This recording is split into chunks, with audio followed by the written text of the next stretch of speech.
আমাদের নিবন্ধ উপদেষ্টা তাদের থেকে আমাকে বলছিল ওটা আমরা কিছু মেসেজ দিয়েছি, আজকে অনেক কিছু দিবেন বলার জন্য আজকের এই মহান দিনে আপনাদের উদ্দেশ্যে কিছু বলা হলো।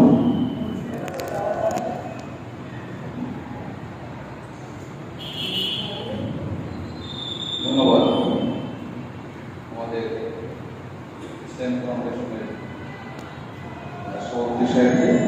আসসালামু আলাইকুম। এবং আগত যে সকল ইমাম আছেন দূর দূরান্ত থেকে সকলের প্রতি সালাম।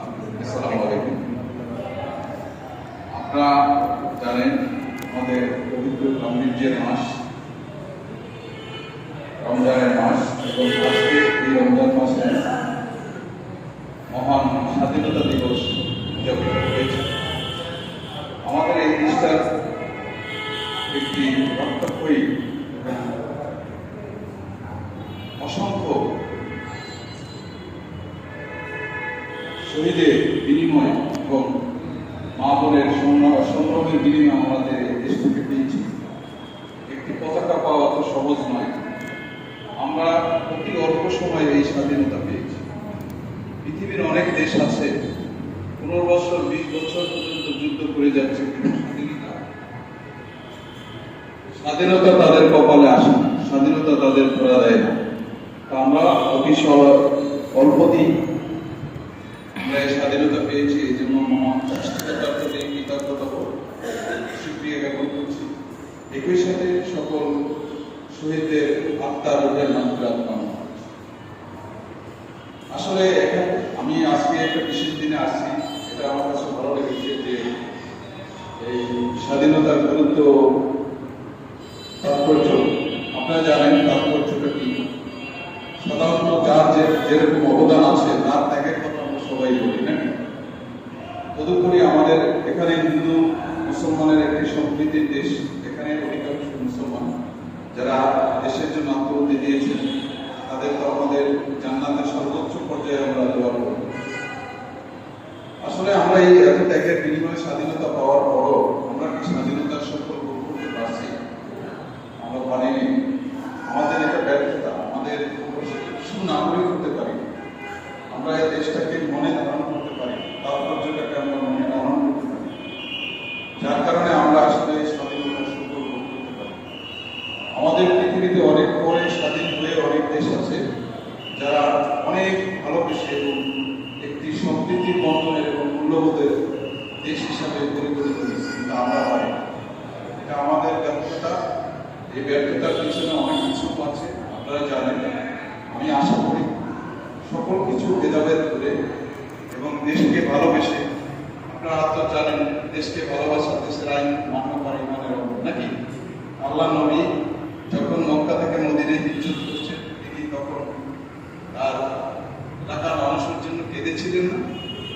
কেঁদেছিলেন। তিনি যেতে চান, কিন্তু কাফিরদের ধারণায় তিনি যেতে বাধ্য হয়েছেন। যাই হোক, আপনি বোঝেন যে দেশের মানুষের কতটুকু ভালোবাসে। যাই হোক, আমরা রাষ্ট্রীয় আইনকে শ্রদ্ধা জানাবো, স্বাগতম জানাবো এবং তা মান্য করার জন্য স্থানীয় যে সকল মুসলমান আছে, জনগণ আছেন, তাদেরকে আমরা বিভিন্ন পর্যায়ে আমরা এই বিষয়গুলো আলোচনা করব। আমাদের ইসলামটা অত্যন্ত সহজ জীবন ব্যবস্থা, কঠিন ব্যবস্থা নয়, কিন্তু আমরা যারা অর্থলোভী এবং প্রকৃত ব্যক্তিস্বার্থরা আছি তারা আমাদের ধর্মটাকে জটিল করে নাকি এবং বিভিন্ন দিকে ডাইভার্ট করে। আমরা এই ধর্মটাকে সকলের মাঝে সহজ করে তুলে দেব। হালাল খাবার, হালাল রুজি, মানুষের সাথে সৎ ব্যবহার, যেটাকে আমরা তাকওয়া বলি নাকি। তারপরে যে আমরা যে রাষ্ট্রীয় আইন আছে সেটা মান্য করব, এবং আমাদের যে সৎপথী জীবন ব্যবস্থা, কিভাবে আল্লাহ সাহাবীগণ জীবন ব্যবস্থা পরিচালনা করছে, এই সকল বিষয়গুলো আমরা যদি বিভিন্ন উপায় এবং বিভিন্ন তাৎপর্য আমরা তুলে ধরি, আমার মনে হয় জনগণ অনেক বেশি উদ্বুদ্ধ হবে। আপনারা জানেন সম্প্রীতির সময় দর্শনজনিত একটি বিষয় আমাদের মধ্যে মহামারী আকার ধারণ করেছে। গতকাল অত্যন্ত পরিতাপের বিষয়, 60 বছরের এক লোক একটা 2 বছরের একটা ছোট মাসুম বাচ্চা তার সাথে অপাশবিক কাজ করছে। এটা কতটা কষ্টদায়ক বিষয়। আমি মনে করি এখান বেরিয়ে আসার একমাত্র উপায় হচ্ছে ধর্মীয় মূল্য। আমরা যদি ধর্মীয় মূল্যবোধটাকে সঠিকভাবে তুলে ধরতে পারি, চর্চা করতে পারি, আমার মনে হয় এখান থেকে আমাদের বেরিয়ে আসা যাবে। নাকি বলা যাবে না? আমরা এখনো ভালো মানুষ হতে পারিনি, নাগরিক হতে পারিনি। আমি একাধারে নামাজও করি, একাধারে খারাপ কাজও করি, তাহলে আমার নামাজ কোথায় গেল? তাহলে আমি বলবো এই যে বিষয়গুলো যেগুলো নিয়ে কন্ট্রাডিকশন, মানুষের মাঝে একটা ভ্রান্ত ধারণা আছে, সেটা হয়েছে যে অপরাধ করে মাপ চাইলে আল্লাহ ক্ষমা করে দেবে। আল্লাহ কি এত সহজে ক্ষমা করে দেবে? তাহলে এই জিনিসগুলো তাদের মাঝে তুলে ধরবে। একই সাথে আমি অনুরোধ করবো, আমাদের যে অন্যের সম্পদ গঠন করা, লুণ্ঠন করা, চুরি ডাকাতি, দস্যুতা, তারপর অপহরণ, তারপরে সে প্রতারণা, এই সকল বিষয় নিয়ে আপনারা, তারপরে যে নারীগত বিষয়, তারপরে যে আপনাদের সমাজে যে সম্পত্তি মারামারি, এই সকল বিষয়গুলো আপনারা বিভিন্ন তাফসীরের মাধ্যমে যে খুতবাটা পড়েন, এই খুতবার মাধ্যমে তুলে ধরেন। দেখেন ইসলামটাকে অত্যন্ত সহজ এবং কিভাবে মানুষ সুন্দরভাবে সহজ জ্ঞান নিয়ে জীবন ধারণ করতে পারবে, এটা আমাদের বোঝা উচিত।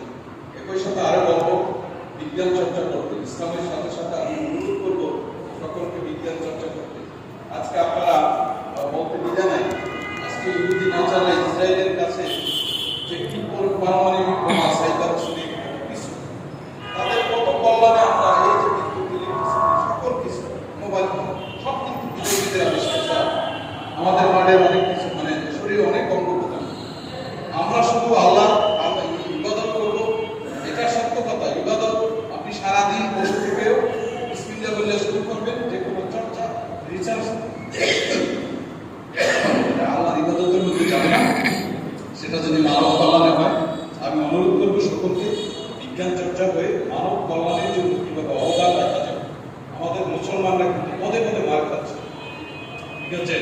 এই জন্য শুধু সুলালিত কণ্ঠে কোরআন পড়লেই হবে না, কোরআনকে আমাদের জীবনের কিভাবে আরো বেশি অংশ করা যায়, জীবনকে আরো কিভাবে ইসলামের সাথে বিজ্ঞানের সাথে সঙ্গে আনা যায়, এটা আমার সকলকে অনুরোধ করবো। আর আপনারা সকলে রাত্রবেলা যেহেতু মুসলমানরা নামাজ পড়তে আসে, এলাকায় চুরি ডাকাতি রোধের জন্য আমি অনুরোধ করবো সকলকে পাহারা সন্ধান করার জন্য। এই জন্য যার যার সম্পদ, যার যার স্ত্রী, যার যার কন্যা সন্তান, তাদেরকে তাকিয়ে রক্ষা করতে হবে। নাকি বাকিটা রক্ষা করার মালিক আল্লাহ। কিন্তু আপনাকে প্রথমেই আপনি যদি ঘুমিয়ে পড়েন আর ঘুমায় থেকে যদি বলেন আল্লাহ দেখবে, আল্লাহ কি দেখবে? হ্যাঁ, আপনাকে চেষ্টা করতে হবে। এই জন্য সকলকে অনুরোধ করবো, বিভিন্ন তারাবি নামাজের পরে আপনারা সকলকে রাত্রিকালীন আমরা যোগদান করতে, যাতে তিনি তার সারা জীবনের অর্জিত সম্পদ আপনজন প্রিয় বিবির জন্য, সন্তানের জন্য মূল্যবান একটু সোনা আছে বা একটা সম্পদ করেছে, নিয়ে যাবেন 1 রাতে 10 মিনিটের জন্য, 2 মিনিটের জন্য।